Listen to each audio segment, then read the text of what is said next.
Le parole di oggi del Presidente della Repubblica introducono i fatti più significativi di questa giornata della memoria. Ecco le nostre principali notizie.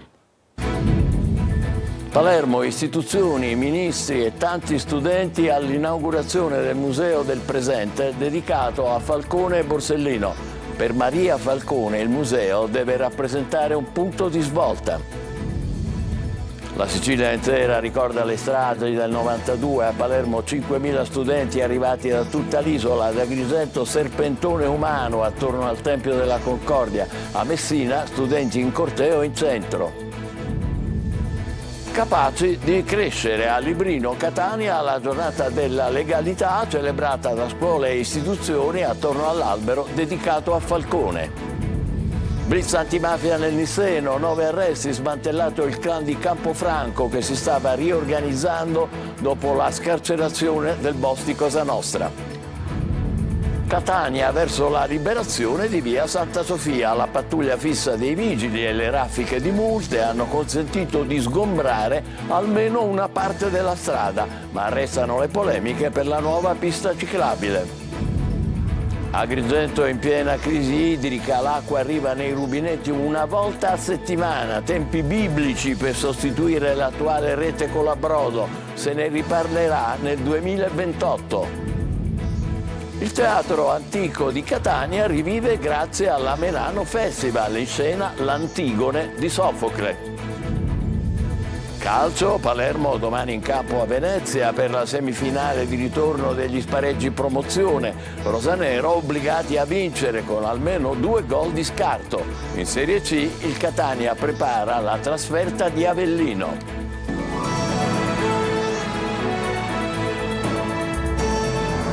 «23 maggio 1992. Sono le 17:58.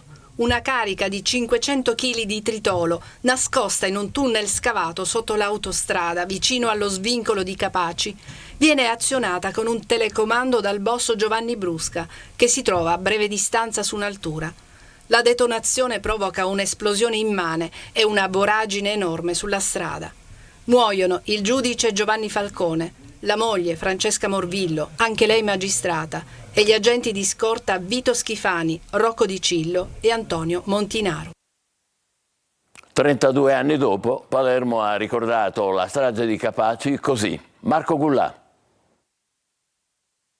Palazzo Jung, Palermo, la memoria per il 32esimo anniversario della strage di Capaci. Oggi fa tappa qui, dove è stato inaugurato il Museo del Presente dedicato a Giovanni Falcone e Paolo Borsellino. Dalla penna stilografica alla toga del giudice, l'idea del Museo del Presente nasce da una domanda: come trasformare la memoria di fatti storici in progettazione?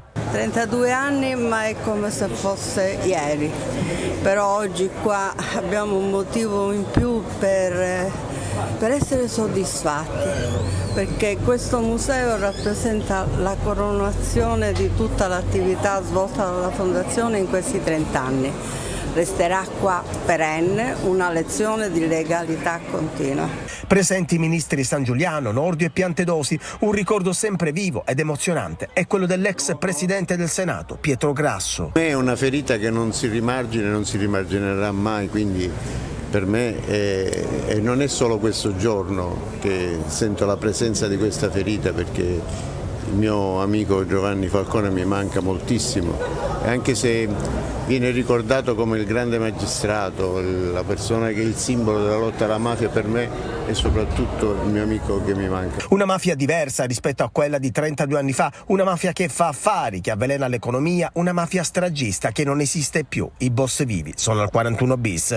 E allora la cultura può essere una solida base per una società più sana. La cultura è determinante perché la cultura dà consapevolezza ai cittadini, crea dei buoni cittadini, rafforza il libero arbitrio. Più cultura hai, più hai la capacità di discernere il bene dal male. Falcone e Borsellino sono stati molto di più che rispetto a noi, perché loro sapevano che erano condannati a morte. Noi sapevamo di rischiare, loro sapevano che erano già stati condannati per i risultati che avevano raggiunto, e quindi più ancora che degli eroici servitori dello Stato, direi che sono stati dei martiri e quasi dei santi. Giornata molto importante come tutte quelle che si celebrano annualmente e non solo, perché la memoria significa non solo rendere omaggio e onore a tanti eroi, insomma, della lotta alla criminalità organizzata, ma proiettare verso le generazioni future un esempio molto importante. Nel pomeriggio corteo di studenti e associazioni, poi nel minuto della strage alle 17:58 il silenzio all'Albero Falcone.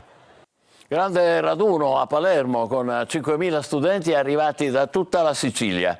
E poi ad Agrigento, a Messina, i ragazzi dell'isola hanno ricordato Falcone e manifestato contro la mafia. Adelaide Barbagallo.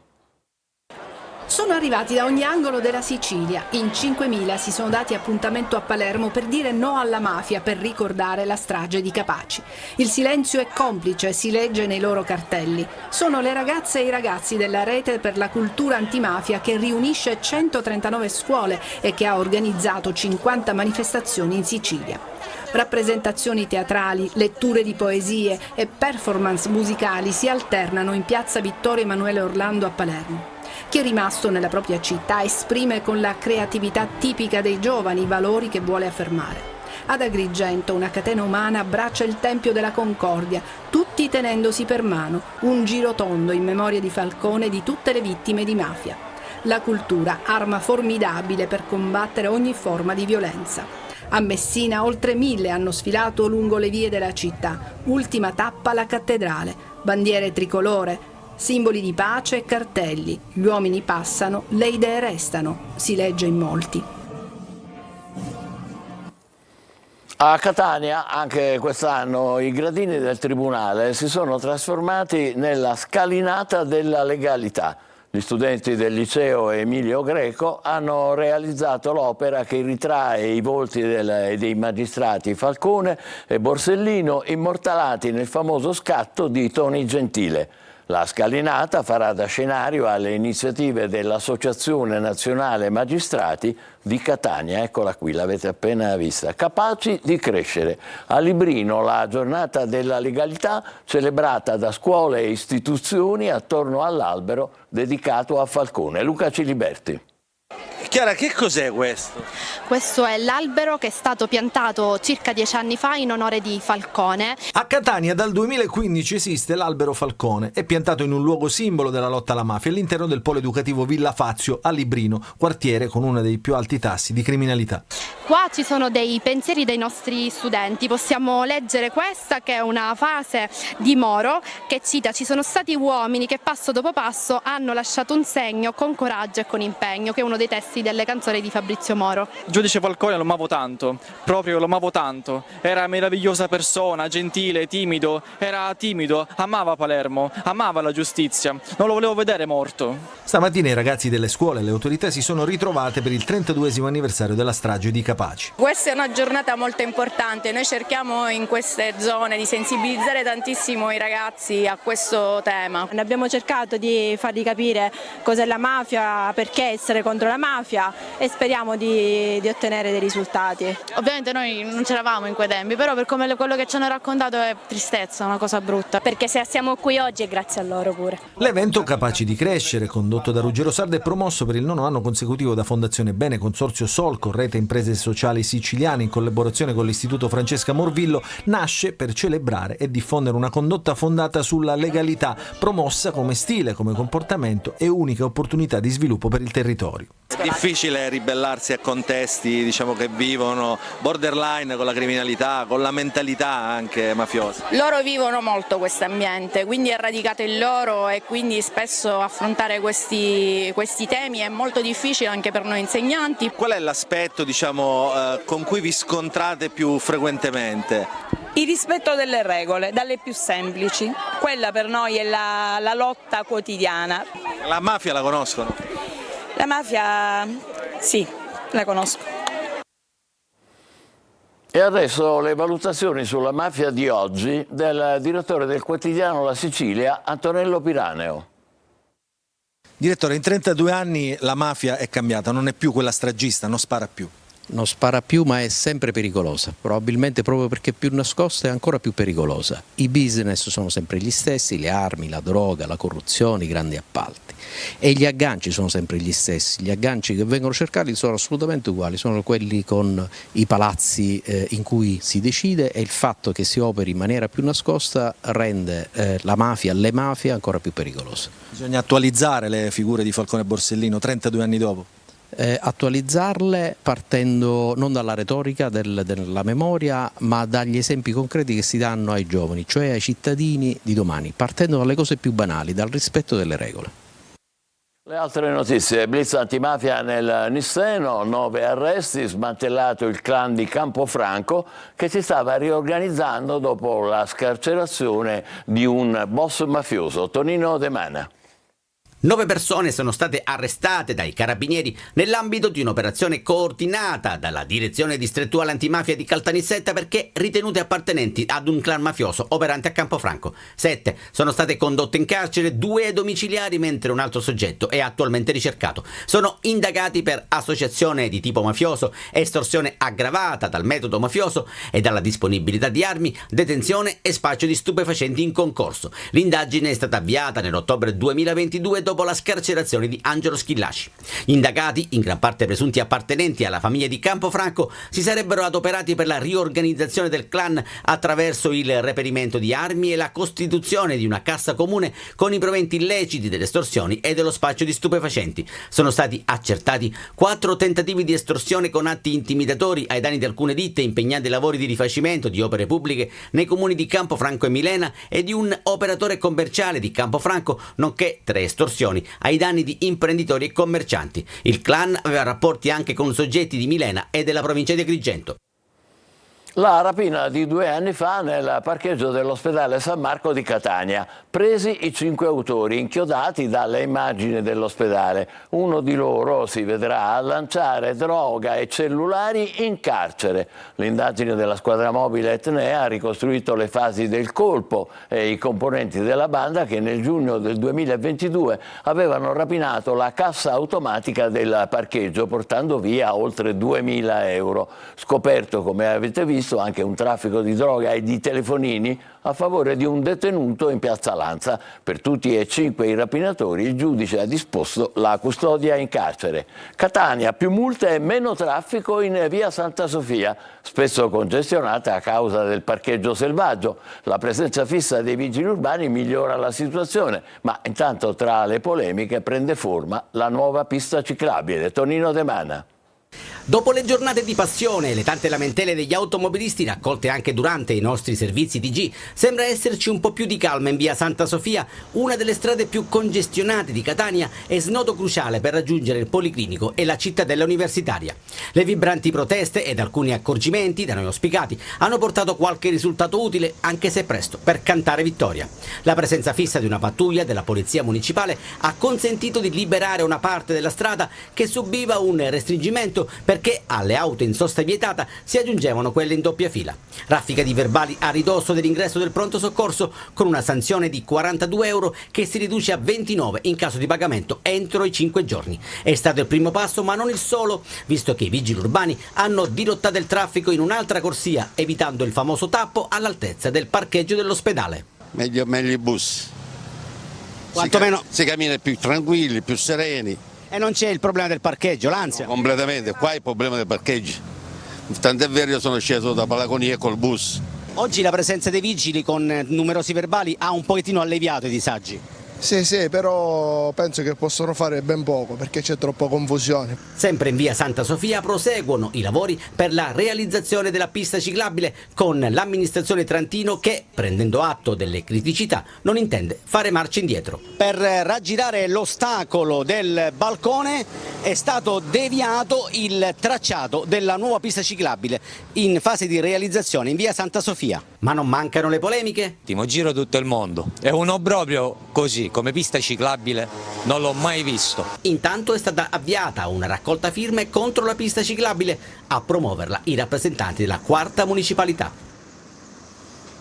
Agrigento da oltre un ventennio attende la realizzazione della nuova rete idrica per contrastare l'emergenza e le perdite d'acqua. ma la nuova infrastruttura non si farà prima del 2028. Davide Sardo. In Sicilia perdurano siccità e crisi idrica, in particolare nella provincia agrigentina e nel capoluogo, dove però alla esasperazione si aggiunge anche la rabbia perché almeno per il momento è naufragato il progetto di recupero della rete idrica Colabrodo, con perdite stimate oltre il 50%. L'AICA, l'azienda idrica dei comuni agrigentini, distribuisce l'acqua una volta alla settimana nei casi migliori. Tuttavia la pressione è così bassa che i piani alti non accumulano le risorse necessarie. Tanti sono costretti a ricorrere alle autobotti private a pagamento, ma altrettanti non ne hanno la possibilità economica e spesso affollano le fontane pubbliche che si contano sulle dita di una mano. L'evento Agrigento, capitale della cultura 2025, è ormai prossimo. Le strutture ricettive sono già in fermento per la mancanza d'acqua e il sindaco Franco Micichè ha minacciato le dimissioni se non si dovesse risolvere la crisi idrica, precisando poi che la sua è stata una provocazione.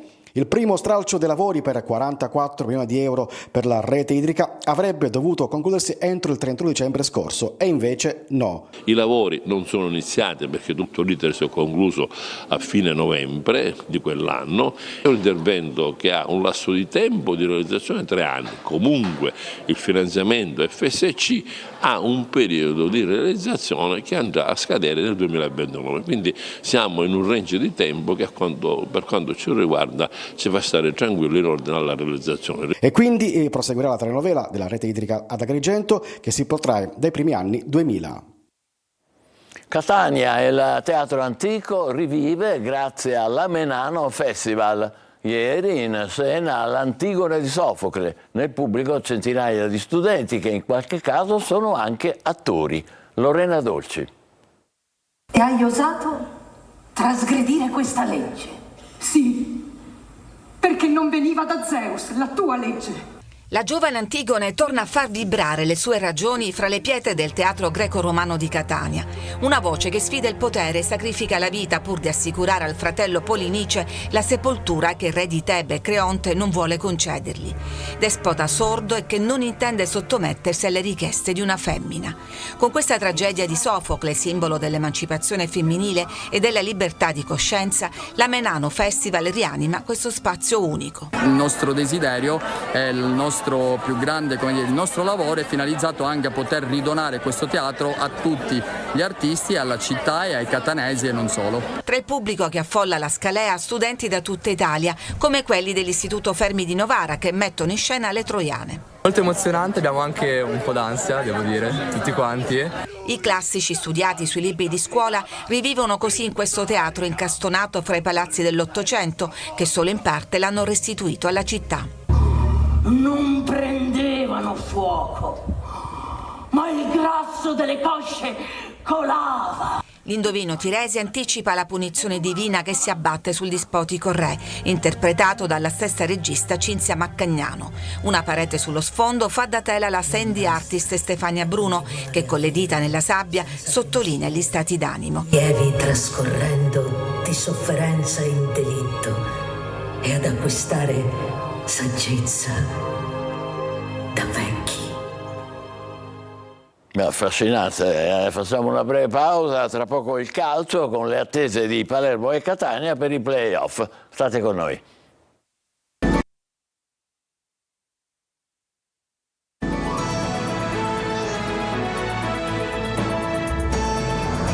Eccoci di nuovo insieme con il calcio, vigilia di semifinale di ritorno per il Palermo che domani sarà impegnato al Penso contro il Venezia. Il rosanero per accedere alla finale serve una vittoria con 2 gol di scarto. Marco Gulà.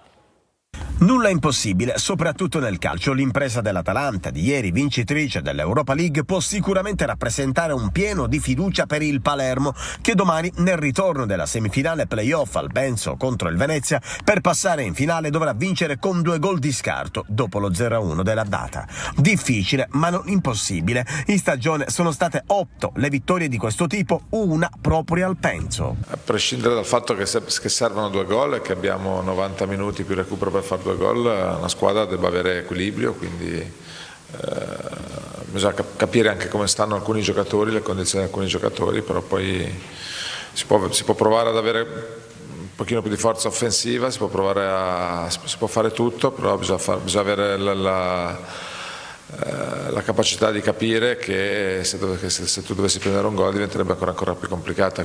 Equilibrio è il concetto ribadito da Mignani. Difficile quindi che ci possano essere stravolgimenti di formazione rispetto alla gara d'andata. Si va verso la conferma del 3-5-2 con la possibilità di cambiare a partita in corso, avendo dei giocatori come Di Francesco, Traoré o Insigne. Molto probabile il forfait di Desplanche dopo l'infortunio rimediato nella gara d'andata. In porta quindi tornerà Pigliacelli. In avanti solo Brunori sicuro della maglia, poi ballottaggio tra Soleri e Mancuso. Il Palermo è a caccia dell'impresa, del resto non è finita finché non è finita.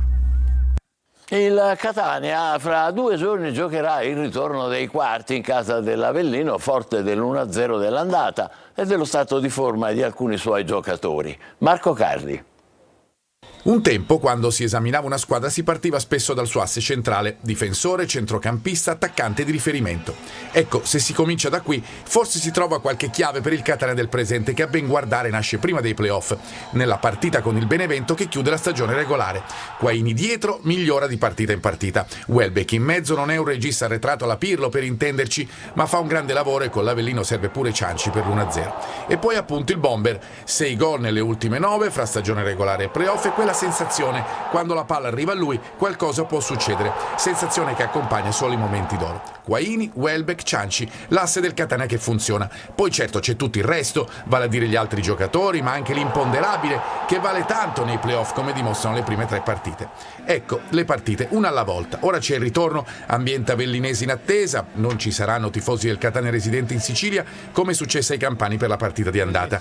Con gli irpini che devono vincere, ma a cui basta solo un gol per riprendere in mano il confronto. Ci sono i 9 diffidati in casa Catania che non cambieranno le strategie dell'allenatore, un Peralta che si riaffaccia, e c'è anche la pressione che nello sport fa tanto e che dopo la rete di Cianci grava più sulle spalle della squadra di Pazienza, tornata in campo al Massimino a distanza di 25 giorni dall'ultima partita ufficiale.